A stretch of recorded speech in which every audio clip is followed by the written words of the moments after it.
Hi everybody and welcome to Beyond Politics. Today we'll be discussing a very interesting survey that has recently taken place. In the survey, youth are being asked if they want to be part of a global world. In other words, a more global order where countries and borders and so on fall away. And the youth that's being surveyed and the narrative being driven here is that it's an overwhelming yes. And I believe the school system has a lot to do with this. So before we get started and delve into the article, let me know in the comments what values do you hold dear. For me, definitely freedom tops the list. Freedom, family, adventure, and one thing that's interesting that I've always kept in mind is that if you're the only person who values, for instance, freedom, and everyone around you doesn't, you are not going to be able to be free. And we're living in a society where values are shifting quite rapidly as technological advances take place. And it's not just technological advances, I think it's also the school system. I think the school system has definitely molded how younger people think. So having sovereignty in countries makes it possible for people from different cultures, different backgrounds, different beliefs to live in different places and actually protect those rights in a global system where everyone is together, even under a one world government system. That falls away. And I mean, you raise a very important point. And I don't think a lot of people think about this, certainly not the youth. And maybe they don't value freedom at all. I don't think so. So let's see what the article says. It's 10,000 millennials, specifically millennials, across 15 different countries, including South Africa, were surveyed. And these are the results. We'll put the link to this article in the description so you can read it in depth. But we're just going to talk about the results right now. The survey shows that in sharp contrast to current geopolitics, this diverse group of tomorrow's future shapers are united, despite the apparent geographical and cultural disconnect, by a belief in a world of collaboration unrestricted by borders. So just to quickly go over what is globalization or globalism again, slightly different, but in essence it's the free movement of people, goods and capital across the world. That's in essence what it is.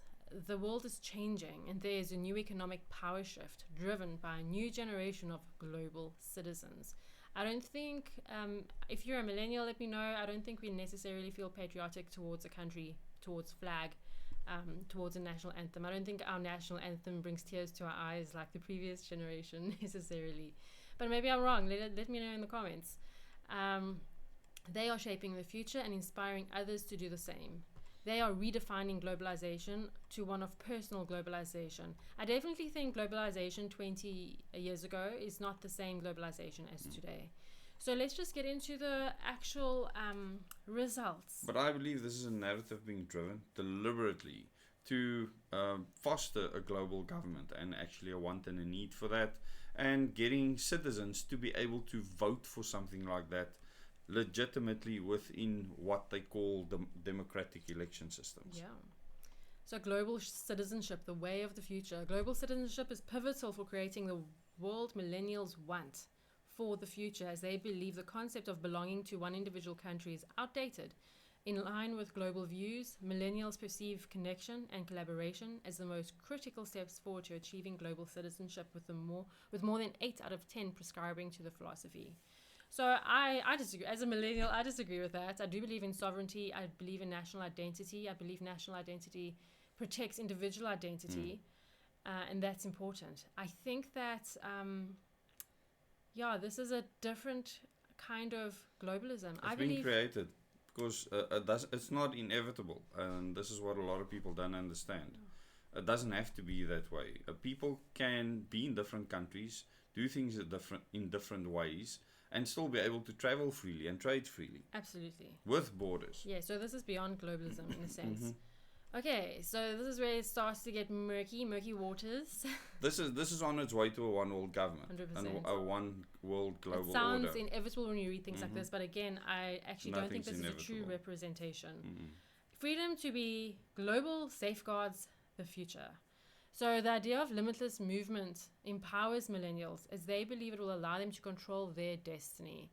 The majority of millennials believe that creating a more open world will unlock opportunities for better job prospects, and 70% agree that they are better off financially as a result of limitless movement. Now, we don't have limitless movement in the world yet, but we do have a lot of emigration and immigration, and we've seen what a disaster that has been across the world when it comes to property prices in major metropolitan areas. Yeah, if you just had free movement, people just flock to places. Like Cape Town has just been voted the best city in the world. So people will just flock here and decimate the place.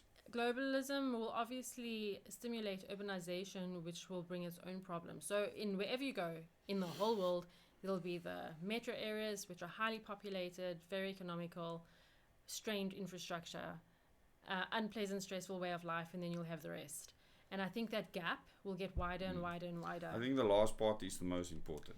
Okay, let's cover unity and inclusiveness first. There are mixed sentiments regarding whether the world is at peace, given concerns that increased racism and nativism may pose a threat to global citizenship and an open world. Millennials believe the most important trait to eradicate social discrimination is ensuring that there is respect for diversity.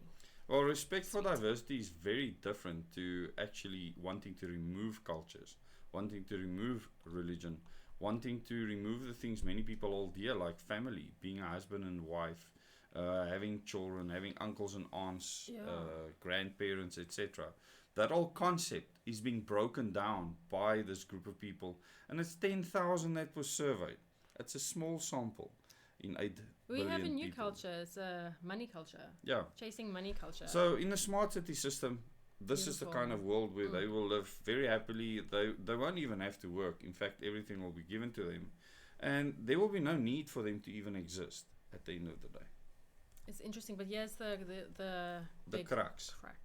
Today, borders going up across the world, and politicians and governments reasserting the concept of the nation state are leading many millennials to believe that national and local government are not representing their respective views. Do you understand the problem here? Because how can we protect our freedom when we can't protect our borders and sovereignty? Yes.